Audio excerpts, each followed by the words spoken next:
Hello, hello, hello, everyone.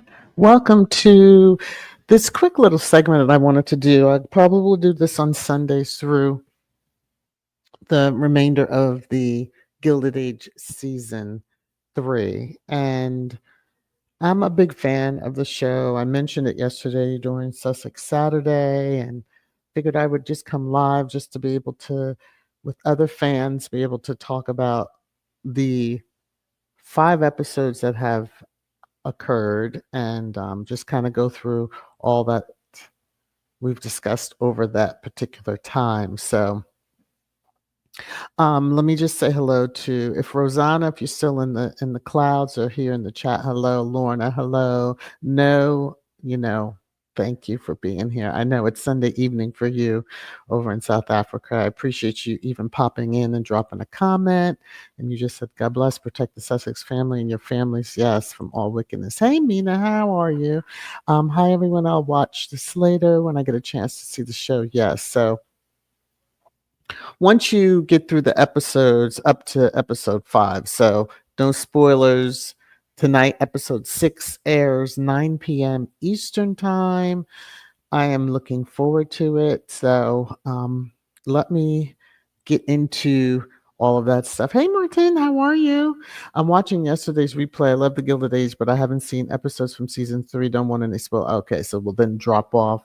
Thank you for popping in for a comment, and maybe at some point you'll catch up on all the episodes for season 3. So, okay, I'm going to get into for the Gilded Age. Back timing is like 1800s. There's several characters involved that I have up on the thumbnail, and for those that know the show, you know the characters, their names, etc. So I'm going to get into just covering and talking about with regard to episode 1 that started. A lot was going on, but we see that from prior season, Agnes Van Ryn had lost money due to her son Oscar's poor investment choices, and he got conned out of his money, which was really his mother and his mother's money. There's a battle of the households going on between Agnes and her sister Ada, and for control, and basically whoever has the purse string controls. So that's falling into Ada's hands.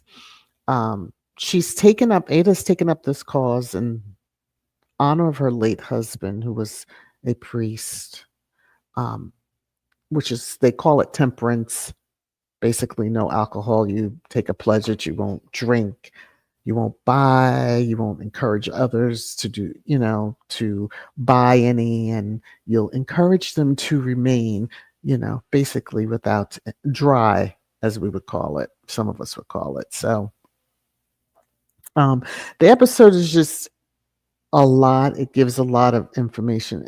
The show is just wonderful. So in addition, Peggy Scott, who is the only Black character within the storyline, I will say, of the overall show, had been visiting her parents. She comes home and she's under the weather. And that's important because she's eventually introduced to a young doctor that her father, the family doctor that her father enlists to help get her better. But she comes home, she's under the weather. They traveled, horse and carriage or buggy. And, it was a late spring kind of winter storm, because everyone references that it is spring and they're like, why is there snow outside? But you're talking New York, so that could happen. So we go to the Russell's household, who are loosely based on the Vanderbilts. So at that time, the Vanderbilts, basically Bertha, who is Mrs. Russell, the head of the household, bullnosed her way into society because then the Astors, who were old money, wanted nothing to do with this woman who's built this massive home, and they have all this new money, and basically, they don't have the, you know, etiquette in a sense of the old money, and was trying to lock her out. But anyway, we saw in the previous seasons, Bertha's got her grip on society and basically is like, I'm right alongside you, Miss Astor. Anyway, Bertha is now intent on, no other way to say it, but selling off her daughter. And sadly, many heiresses at the time were sold off to, some of them were dukes. And as we were talking yesterday, the dollar princesses is what they were referenced as. And this is a way for Bertha to set her daughter up for being way up in society on two continents, but that she also can basically have that clout as well. This is the mother of the Duchess. Anyway, her daughter has other plans, Gladys. I feel for Gladys, I really do, because you see the intricacies of how it was in those times, and she really doesn't have too much of a say. Her father did promise her she could marry for love. Yeah, mother has different plans, and Bertha kind of runs or has George by the nose, so to speak, if you understand what I'm saying. So, their Bertha and George's son, Larry, is now stepping up his interest in Agnes Van Ryan's niece, Ada, the niece, who, of course, lives across the street from them. But I've always cheered for this coupling, I should say, since season 1. We'll have to see if they even get to marry each other.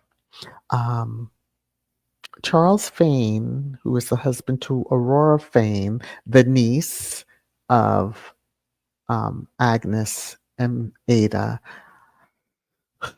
husband announces he wants a divorce and he's fallen in love with someone else. Now, the only way to divorce in New York in those times was that there had to be a claim of adultery.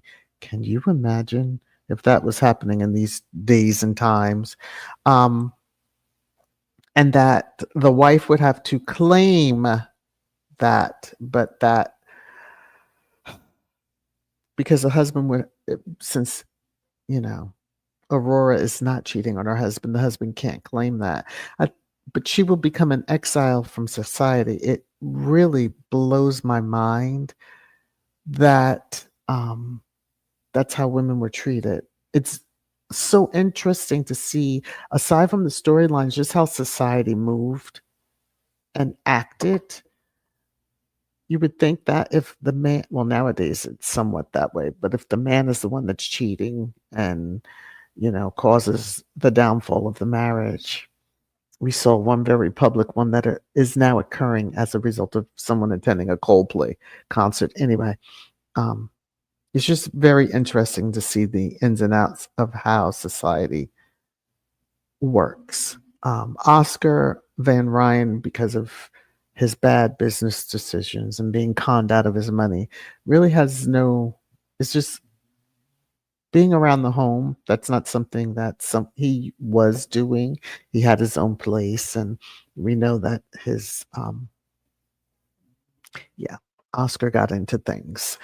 And so Bertha has her mind locked in that her daughter is going to marry the Duke of Buckingham, whom she met when she was traveling in Europe. But episode 1 ends with Gladys and Bertha having a fight, and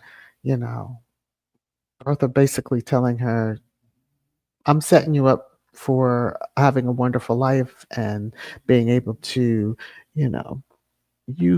what you wear will, people will fawn for, and you can say and do and make change in society, although that's really not what she really cares about. And Gladys storms out of the room, goes to her room and packs her bag and leaves the house in the middle of the night. That's how episode one ends. And so elopement back in that day was a killer to society standing. Basically, you know, that child, the family was harmed society wise with regard to that. So episode two comes in. It's like what the papers say. You know, Bertha's using the papers to drop little nuggets on, impending plans of a potential marriage. And it's just going around and around. And Gladys has her eyes and heart set on marrying Billy Carlton. It was quite interesting, Bertha's interaction with Billy's mom. And it just was like shocking to see how that all happened and came about and et cetera, et cetera. Anyway, Bertha was cruel. She was set on what she was set on, and yeah, she was scathing. It was just like, damn.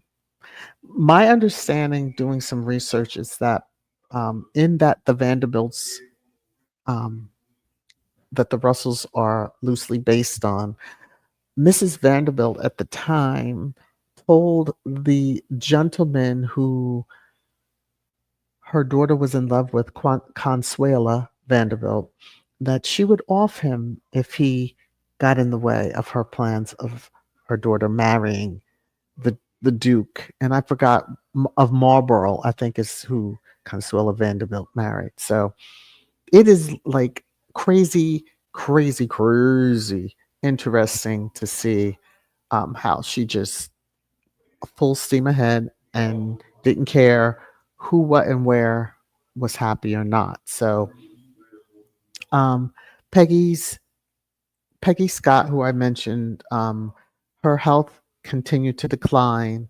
Mrs. Van Ryn had called her family doctor, who refused to treat Peggy because she is black. Well, they say colored at that time, but she's black. And they then have to advise Peggy's family, who then has to contact their doctor. And we are introduced to to Doctor William Kirkland, and oh my, there's a little attraction there, his side as well as hers. But he treated her. Her father, Peggy's father, who was a pharmacist, whipped up a potion, I'll say, for her, and the doctor dispensed it, and just yeah, it's just an interesting dynamic with them. Um, Billy Carlton had attempted to speak with Mr. Russell, I guess, lay out his intentions and ask for permission to marry Gladys, but he basically walked right up to him and then just blanked and walked away. And that's just after, without his knowledge, that Bertha told his mother exactly how things would be, that they would ensure that he didn't get a job anywhere, and that they would disown Gladys, which that was a big step. Like, that is like some craziness. Um, what else went on? Let me see. They weren't aware that the Duke, and when I say they, Larry, nor Gladys, nor George, Mr. Russell, were aware that Bertha had invited the Duke to come over and blah, blah, blah. They find that out. And it's really crazy because Billy then comes to the home that evening, tells her, I'm not the man that you need me to be, only because he had a discussion with his mom, who informed him of how bad things could be for him. And just then the carriage with the Duke arrives, and she is devastated. Gladys was devastated. It's a sad thing. It's just a sad, sad thing. So we go into, say, episode 3, Love is Never Easy. Miss Van Ryn is having a hard time with the fall from grace in a sense because of no money. Society is dropping her off of invites, et cetera, et cetera, et cetera. Anyway, um, we're introduced to Dr. Kirkwood's family, and that's where the colorism and classism comes in because his mother, she, Felicia Rashad, you are playing that role. She is playing this role. And um, it's sad to even say that even in today's society, a lot of that still goes on. So the Duke is here. We learn that he had expectations of a big dowry. So Bertha has made some promises and et cetera, that even George was not aware of. Um, and she just, it's amazing. I'm kind of glad my mother let me choose, although in this day and time, there are still some cultures that there are arranged marriages, maybe not to the extent that you see in this show. And again, this really did happen to the Vanderbilts. And in that time, high society would do those things. So it's so many messages in it. Bertha's plan to have she had this portrait done of her daughter, which was a big thing, high society. But also she wanted to have where their engagement was announced. That did occur, much to Gladys not wanting it. She had a brief conversation with the Duke. Um, no, and she basically told him, "You're marrying me to save your family property or whatever." And that you don't love me, I don't love you. Doesn't that bother you? It was a brief but powerful conversation, but there was no way out of it. Gladys didn't have a say. Um, as after her father announced their engagement, she's standing in front of everybody and they're all clapping. She was playing with her necklace, and in playing with it, the three-strand necklace broke, and that's how the show ended, with the pearls just popping all over the floor. It just was so many messages in that, so many messages in that, um, and that led us into, of course, episode 4. So episode 4 is Marriage is a Gamble. Now, several stories are going on, which I think that's why I like the Gilded Age so much. So Larry Russell and the footman Jack, who works for the Miss Van Ryan, basically are going into business. So Larry knows all the business people, knows how to negotiate, talk to these people.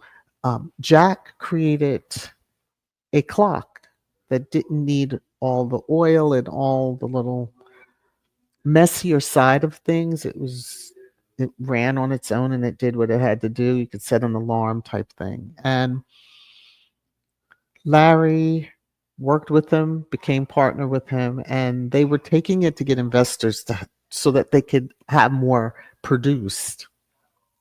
Well, this investor wound up turning into the buyer, and he wanted to buy the clock, the patent, so that he could go out and manufacture it. And um, the cutest thing was at the negotiations, because they didn't even expect it.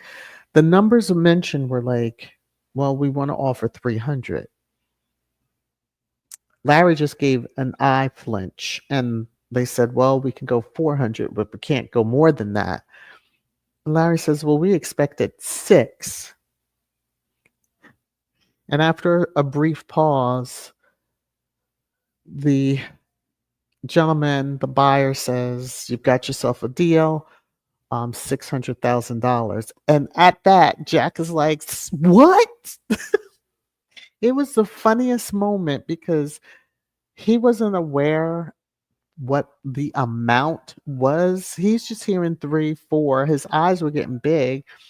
And you hear Larry when he stated 6. None of them ever said $100,000. So they're splitting it 50-50 when they get paid. And so 300,000 at in today's numbers is, I think it's like $1.5 million, something like that, which is huge money for back then, huge money. So Jack does not need to work anymore if he doesn't choose to.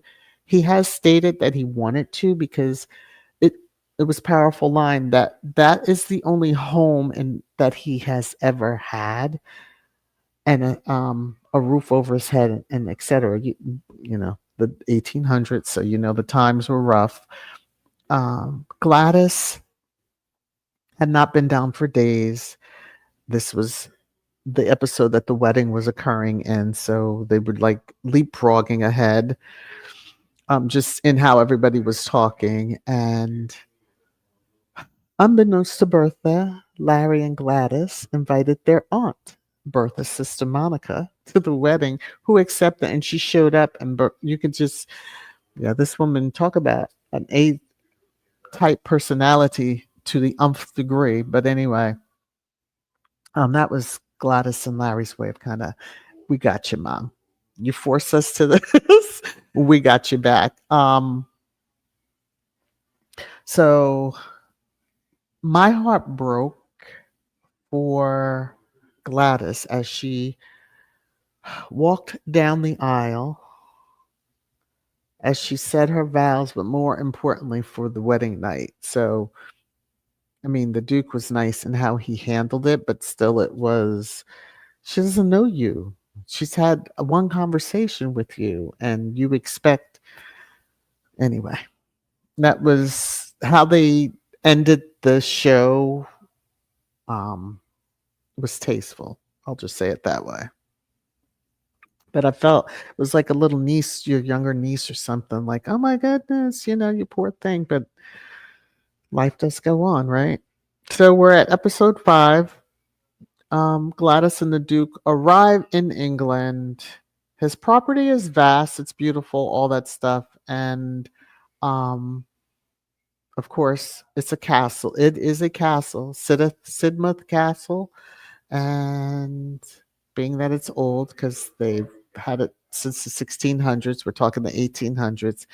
Um, Gladys's eyes were widened when she saw the food at the first dinner party, but more so, she saw a mousetrap. She didn't even know what it was. She was like, "What's that contraption?" They're like, "It's a mousetrap. You've never seen one." And then, let me just say, her sister-in-law needs to be slingshot to the outer reaches of space, way out there. That's how her attitude. I'm like, oh my God, it's pretty bad.